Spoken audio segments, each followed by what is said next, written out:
Bienvenidos a esta segunda semana de trabajo de la unidad 2. En este caso hablaremos de la materia de educación física. Les recuerdo que no, por cuestiones de personales de salud, no hay video de la primera semana, pero que estoy pendiente de cualquier duda que tengan. Esta semana 2 comprende del 12 al 16 de abril. Ya saben que la fecha sugerida y recomendable de entrega de actividades es el día viernes 16. Así que bueno, pues entramos de lleno al tema. En esta ocasión hablaremos sobre el sistema inmune, que es del ser humano. Y pues viene un poco a lo que estamos viviendo, ¿no? Estás combatiendo otra tos o resfriado, o han tenido ustedes tos o resfriado, te sientes cansado todo el tiempo. Bueno, pues esta es una señal que puedes mejorar si realizas una caminata o si tienes alguna rutina de ejercicio. El ejercicio ayuda a disminuir las probabilidades de sufrir enfermedades del corazón y otras cuestiones de salud. La actividad física puede ayudar a eliminar bacterias en los pulmones y las vías respiratorias. Esto puede reducir las probabilidades de contraer un resfriado, gripe u otras enfermedades. ¿Qué es lo que nos dice esto? Básicamente que el ejercicio, el estar en una actividad física constante, pues nos ayuda a que nuestro sistema inmunológico, nuestro sistema que se encarga de defendernos de los resfriados, de las tos, de las gripas que comúnmente nos dan, bueno, pues nos ayudaría a protegernos, ¿sí? Estando en una cuestión de activación física constante, nosotros reforzamos de manera natural nuestro sistema inmune. Obviamente, pues hay enfermedades, ¿verdad? Como el coronavirus, que son un poquito, pues, con un ataque un poco más fuerte, que solamente con ejercicio, pues, no lo combatimos, pero algunas más leves, pues sí nos ayudan a protegernos. Obviamente ya cuando tenemos una tos o una gripa, pues hay que atenderlo con medicamentos. Bueno, ¿qué es lo que hace el ejercicio? Provoca los cambios en los anticuerpos y en los glóbulos blancos. Los glóbulos blancos son células del sistema que combaten las enfermedades. Estos son anticuerpos, circulan más rápido si pueden detectar enfermedades con más rapidez de lo que podría haberlo hecho antes. Sin embargo, nadie sabe si estos cambios ayudan a prevenir infecciones. ¿Qué es lo que quiere decir? Cuando una enfermedad entra a nuestro cuerpo, los glóbulos blancos viajan a través del torrente sanguíneo de nuestras venas y pues se encargan de detener estas enfermedades solo con el puro ejercicio. La elevación breve de la temperatura corporal durante e inmediatamente después del ejercicio puede impedir el crecimiento bacteriano. ¿Qué quiere decir? Nuestro propio calor corporal puede matar algunas bacterias. Esta elevación de temperatura puede ayudarle al cuerpo a combatir mejor una infección. El ejercicio disminuye la secreción de las hormonas del estrés. Un nivel alto de estrés incrementa las probabilidades de que se presente una enfermedad. Disminuir las hormonas del estrés puede proteger contra algunas enfermedades. Les repito, enfermedades muy leves. ¿Sí? ¿Qué es lo que hace esta cuestión de las hormonas del estrés? Bueno, cuando tú estás jugando fútbol, estás en alguna actividad física, pues te sientes sano, te sientes saludable, te sientes tranquilo, te sientes relajado. Los niveles de dopamina en nuestro cerebro aumentan y eso pues ayuda a que nuestro cuerpo esté físicamente en buenas condiciones. El ejercicio es bueno, pero tengan cuidado de no excederse. Las personas que ya realizan ejercicio no deben ejercitarse más solo para incrementar su inmunidad. Los ejercicios pesados y prolongados como correr un maratón y el entrenamiento intenso en el gimnasio podrían realmente causarles daño. Era lo que les decía, no podemos exagerar el ejercicio. Si acostumbramos a andar en bicicleta o a caminar o a trotar un poco o correr un poco, bueno, pues con ese ejercicio será suficiente para ayudar a nuestro cuerpo a fortalecer nuestro sistema inmune y podernos proteger de algunas enfermedades. Les repito, enfermedades muy leves que en caso de aparecer tendremos que combatir con medicamento y con la ayuda de un experto, un doctor. Seguimos, existen estudios que han demostrado que las personas que llevan un estilo de vida moderadamente activo se benefician más al iniciar y cumplir con un programa de ejercicios. Un programa moderado puede consistir en montar bicicleta, caminatas de entre 20 y 30 minutos, ir al gimnasio de manera moderada. El ejercicio lo hace sentir más saludable, con más energía, lo puede ayudar a sentirse mejor consigo mismo, ¿sí? Si alguna vez eras una persona o un alumno que no hacía ejercicio y de momento empezaste a hacer alguna actividad, pues habrás notado cambios en tu cuerpo. Y si no, pues te invitaría a que los empezaras a realizar.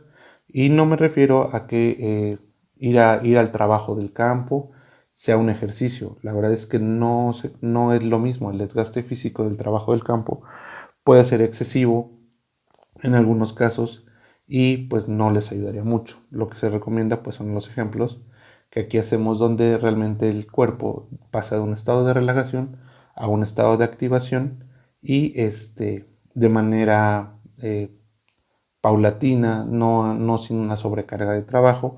Y esto es lo que nos sugiere que el sistema inmunológico de nuestro cuerpo pues se pueda haber fortalecido. Ahora, no existe una evidencia contundente que demuestre que tomar suplementos inmunitarios junto con el ejercicio baje la probabilidad de enfermarse o contraer infecciones. Que puede ser, si alguien de la familia tiene gripa, pues a todos nos va a dar gripa porque pues es contagiosa. Si alguien tiene tos, seguramente nos va a dar tos por más que nosotros hagamos ejercicio, pero puede ser que nos dé con menos fuerza, que a lo mejor si a nuestro papá le da gripa 5 días, pues a lo mejor a nosotros nos va a dar 2 o 3 días, ¿sí? Es una manera de protegernos. Ahora entramos a la actividad número 2, que es investiga qué es el sistema inmunológico y realiza un mapa conceptual destacando sus funciones. Bueno, pues esta es la actividad de educación física. Bien, para habilidades digitales, recuerden que estamos hablando de interfaces educativas. Aquí está la actividad número 1 de la semana 1. Ahora en la semana 2, pues hablaremos de la interfaz de usuario. El interfaz de usuario es la forma en que se presenta un software o un programa para que sea utilizado por cualquier persona y no solo por los programadores. Lo que vemos en pantalla es el interfaz creado para que cada programa, por más complejo que sea, resulte fácil de usar. Por lo tanto, en una plataforma educativa se debe considerar elementos visuales que estén ordenados y sean fáciles de identificar. El diseño debe incluir tipografía o iconografía adecuada, es decir, que se entienda, que sea fácil de leer y sobre todo que estén bien distribuidas. Estas plataformas pueden incluir imágenes, sonidos, videos que acompañen a la información. Las funciones principales son las siguientes: puesta en marcha y apagado, control de las funciones manipulables del equipo, manipulación de archivos y directorios, herramientas de desarrollo de aplicaciones, comunicación con otros sistemas, información de estado, configuración de la propia interfaz de entorno, intercambio de datos entre aplicaciones, control de acceso, sistema de ayuda, interactivo. Si se dan cuenta, lo que nos trata de explicar este punto es que la interfaz de usuario es como nosotros percibimos una aplicación, es decir, desde el WhatsApp, desde el Facebook, desde un correo electrónico, ¿sí? Pero trasladándolo a una cuestión de un programa educativo. Puede ser, o podemos tomar el ejemplo de un correo de Gmail. ¿Cómo lo llevamos al ejemplo? Bueno, puesta en marcha, cómo abres y cierras tu correo. Control de las funciones manipulables, bueno, cómo mandas, recibes correos, cómo están todos distribuidos. Manipulación de archivos y directorios. Pues tú sabes que puedes adjuntar, que en el directorio tienes tus contactos guardados de correo a los que normalmente mandas trabajos. Herramientas de desarrollo de aplicaciones, bueno, pues ahí son funciones un poquito más específicas. Comunicación con otros sistemas, bueno, pues puedes importar y mover documentos de tu correo de Gmail a otras unidades. Información de estado, si está disponible y todo eso. Configuración de la propia interfaz. Tú le puedes cambiar el fondo, le puedes cambiar tu imagen. Intercambio de datos entre aplicaciones, pues eso también se pueden compartir información. Control de acceso y sistema de ayuda, que bueno, todas las aplicaciones tienen ayuda. Entonces, ese es un ejemplo para que vean y relacionen cómo es o qué es la interfaz de usuario. Ahora, para la actividad van a seleccionar una aplicación desde un teléfono o una computadora. Ya que tengas tu aplicación o programa, describe cómo es la experiencia que tienes con esta interfaz de acuerdo a estos puntos, ¿sí? Así como yo se los expliqué ahorita, tomando el ejemplo de Gmail, de correo de Gmail, Ustedes van a buscar una aplicación, una interfaz de usuario y van a desarrollarlo así como se los planteé. Bueno, jóvenes, pues esta es la actividad de la semana 2 de habilidades digitales. Bienvenidos a Historia. En esta ocasión, igual semana 2 de trabajo, con fecha de entrega sugerida viernes 16 de abril. Vamos a hablar sobre el liberalismo en las leyes y la guerra de reforma. Si recuerden que ya estamos en una cuestión después de que Estados Unidos invade a México, la sociedad se divide y el 1 de marzo del 54, el general Florencio Villarreal, viendo la degeneración del gobierno de Santa Anna, inició la revolución de Ayutla, que pretendía la expulsión del dictador. Los que apoyaban a Florencio Villarreal pretendían que en el país se instalara de nuevo un presidente interino y que un congreso creara una nueva constitución. Los combates entre unos y otros pues dieron resultado en la victoria de los primeros. A su caída le sustituyó una presidencia dirigida por Juan Álvarez, quien se había puesto al mando de los liberales durante la revolución de Ayutla. Pero, tras un congreso, Juan Álvarez dejó paso a Ignacio Comonfort, quien gobernó entre diciembre del 55 y enero del 58, más o menos 3 años. La presidencia de Juan Álvarez e Ignacio Comonfort estuvieron caracterizadas por la creación de las leyes de reforma. En líneas generales, pretendían acabar con los privilegios de la Iglesia Católica en el país, a una ley que se llamó Ley Juárez, añadiendo un proceso de desamortización de las propiedades de esta y las tierras comunales, que se conoció como la ley Lerdo. ¿Qué quería la Ley Juárez? La Ley Juárez quería quitarle el poder que tenía la Iglesia sobre los pueblos. Y la Ley Lerdo lo que quería era que si una iglesia tenía hectáreas y hectáreas de tierra, pues quitárselas y dárselas a la gente. Esto provocó que la iglesia utilizara su fuerza y llamara a levantarse en armas contra el gobierno. Recuerden que en ese entonces, hace 170 años, pues la iglesia tenía bastante poder y mucha gente pues los defendía. El liberalismo, en la Constitución del 57, en este proceso, el 5 de febrero, se declara una nueva constitución. Esta tenía una corte liberal muy radical y desde el primer momento, produjo problemas.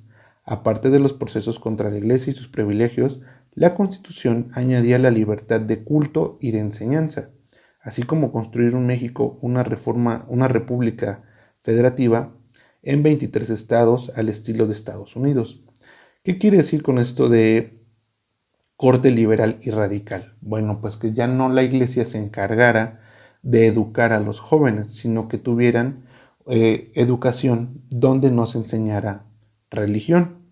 Y esto pues no era bien visto en ese tiempo. A lo largo de este año se convocaron a nuevas elecciones y el 1 de diciembre Ignacio Comonfort fue elegido nuevo presidente junto a Benito Juárez como ministro de la Suprema Corte de Justicia. Comonfort dejó el cargo pues aceptó la Constitución era demasiado radical y sería muy difícil aplicarla. Esto inició un movimiento contra su propio partido, convocando a los líderes conservadores para establecer una nueva constitución conocida como el Plan de Tacubaya. También invitó a Juárez, pero al negarse lo mandó a encarcelar.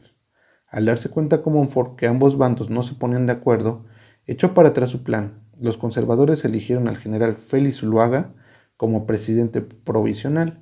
Comonfort logró liberar a Juárez, quien huyó a Guanajuato, donde estableció un gobierno interino el 18 de enero del 58. Como se darán cuenta, pues todo esto lo ocasionó no ponerse de acuerdo en la manera en cómo se iban a llevar a cabo las leyes de esta nueva Constitución del 57. Ahora, el inicio y desarrollo de la Guerra de Reforma. Esto llevó un periodo de 1858 a 1861, ¿sí? Más o menos 3 años, 4 años estamos hablando. Con la creación de dos entidades políticas totalmente diferentes y con objetivos muy distintos, México se encaminó hacia una guerra civil entre los liberales dirigidos por Benito Juárez y los conservadores que dirigía el general Félix Zuluaga.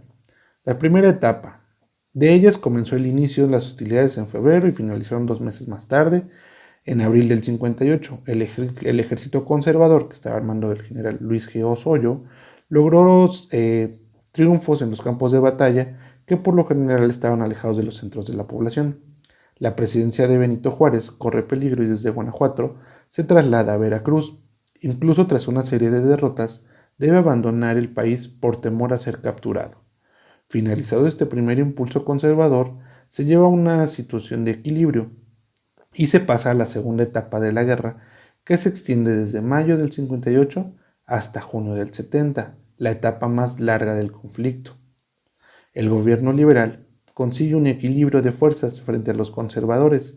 Las batallas normalmente se efectúan alejadas de los centros urbanos, en zonas abiertas. Hay derrotas liberales, pero también se suceden derrotas conservadoras. El equilibrio básicamente se basaba en un avance liberal continuo que era frenado por los ejércitos del gobierno conservador. Las derrotas constitucionalistas eran de consideración en esta etapa. De todos modos, las victorias del ejército conservador cada vez se hicieron más raras y por lo tanto ese equilibrio se fue convirtiendo en una incipiente ventaja liberal. Por último, de junio a enero del 61, el ejército del gobierno de Juárez consiguió conquistar las importantes plazas que estaban en manos de los conservadores. El 22 de diciembre de 1860, en las inmediaciones de San Miguel Calpulalpan, se libró la última batalla de la guerra. El día 11 de enero de 1861, Benito Juárez hizo su entrada en la capital mexicana y organizó un nuevo gabinete. Tras proclamar elecciones, se convirtió en el presidente del país. Los militares que habían tomado parte contra los constitucionalistas fueron dados de baja permanentemente. Ahora, ¿cuáles fueron las consecuencias de esta guerra de ideologías que pusieron al país pues en este periodo que se llama Guerra de Reforma? ¿Sí? Y reforma porque bueno, pues estaban haciendo un cambio, una reforma importante, sobre todo en el sistema de educación y de administración, quitándole el poder que la Iglesia había ejercido durante muchos años. Ahora vamos con las consecuencias. Aparte de las bajas producidas en el devenir de las campañas y la huida a Cuba del líder conservador Miguel Miramón, la consecuencia más importante de la Guerra de Reforma fue el estado de excepción en el que entró México debido a la diplomacia. Los constitucionalistas habían entablado relaciones diplomáticas con su vecino estadounidense, algo que les permitió mantener Veracruz y mantener alejadas a otras potencias extraterritoriales. En cambio, los conservadores llevaron a cabo trámites diplomáticos con potencias europeas tales como España y Francia, que les proporcionaron apoyo financiero durante la guerra contra los liberales. Tras la finalización de esta, las potencias europeas pidieron al nuevo gobierno de Juárez que pagara esas deudas.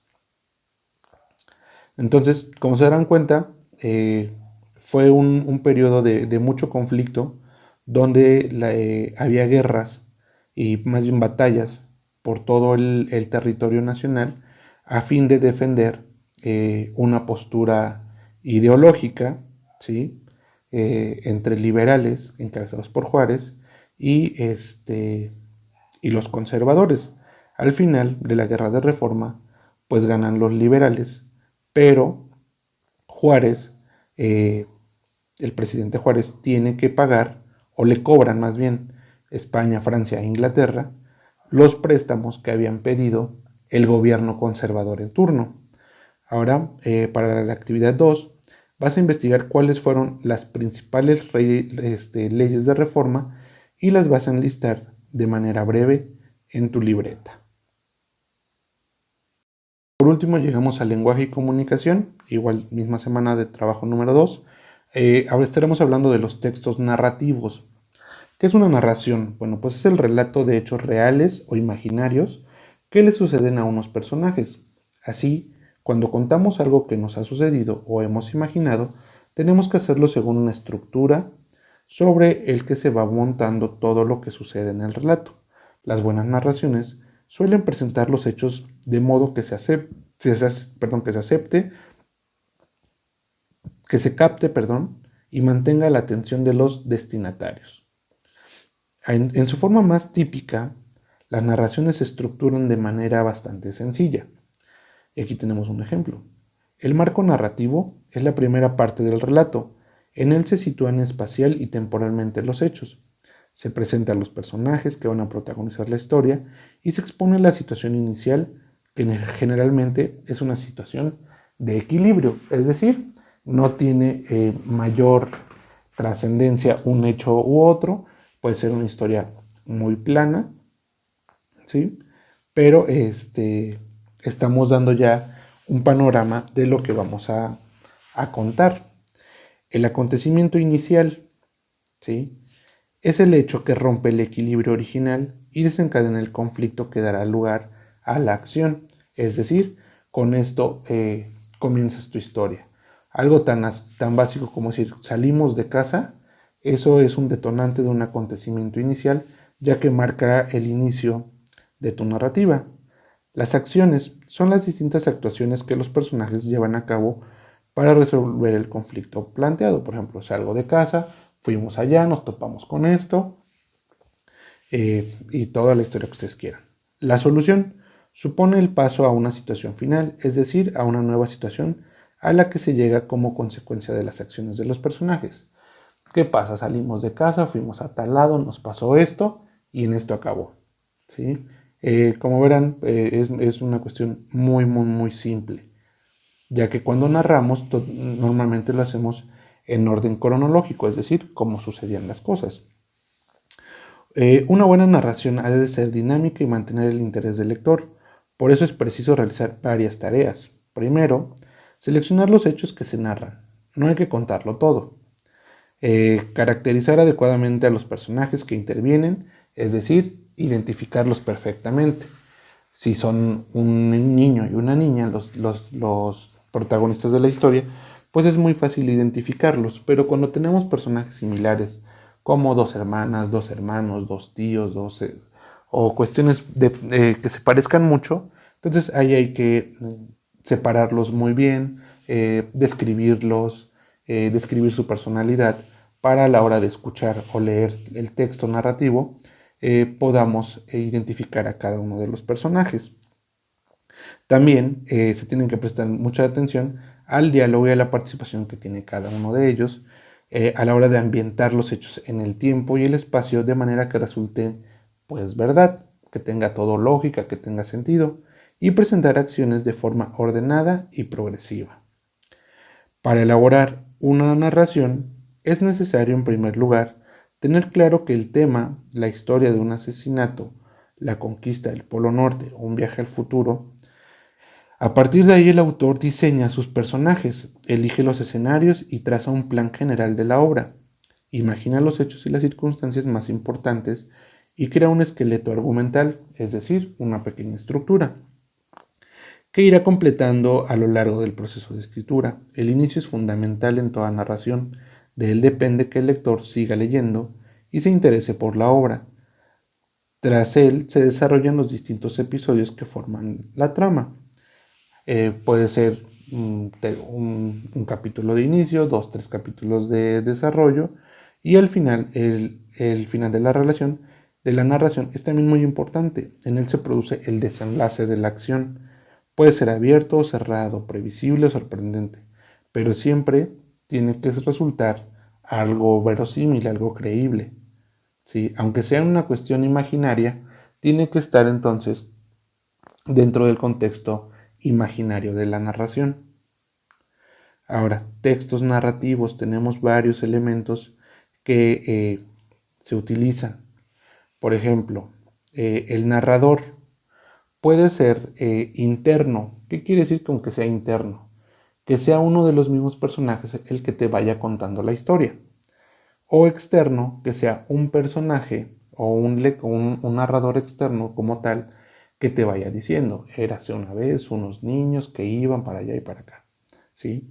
Los personajes, pues son los personajes protagonistas, que si hablamos de unos niños, bueno, pues ellos son los personajes protagonistas, y los secundarios son esos personajes que ellos se van encontrando a través de la historia y que los van ayudando en su camino. La acción, bueno, pues el trama es lo que el lector, lo que tú como autor, pues le des a la historia, el sentido que le des a la historia. El espacio, como ya se comentó, puede ser real o ficticio, puede ser una historia imaginaria o puede ser una historia que de verdad haya sucedido, que se haya basado en hechos reales y a partir de ahí, pues tomas esa historia, ese contexto histórico, ese espacio y ahí desarrollas tu historia. Por ejemplo, pueden ser dos niños que vivían en México en 1860 durante la Guerra de Reforma, ¿no? Que era la materia que estábamos viendo en historia. Entonces tú pones tu historia a tus personajes en ese espacio de tiempo que fue real, pero que tú lo estás manejando de manera ficticia. Pero se entiende ahí el punto que trato de darles. El tiempo puede ser externo e interno. No, el tiempo es una cuestión de cómo vas manejando la historia, pero pues en cuestiones narrativas el tiempo cronológico es lo que más te ayuda. Ahora, lenguaje, verbos simples, verbos entendibles, que tú puedas utilizar, que manejes, ¿sí? Los niños corren, los niños comen, los niños juegan, ¿sí? Marcadores temporales, se refiere a cuestiones de tiempo, descripciones de tu personaje, diálogos y monodiálogos, es decir, qué es lo que dice, cuál es la participación, cuál es la aportación de cada personaje. Y bueno, pues llegamos a la actividad. Vas a realizar una redacción sobre una pesadilla o un sueño extraño que recuerdes. Utiliza los elementos de la infografía como guía para desarrollar tu texto narrativo. Bueno, jóvenes, pues esta es la actividad de la semana 2 de lenguaje y comunicación. Recuerden las fechas de entrega y ponerse al corriente con las actividades.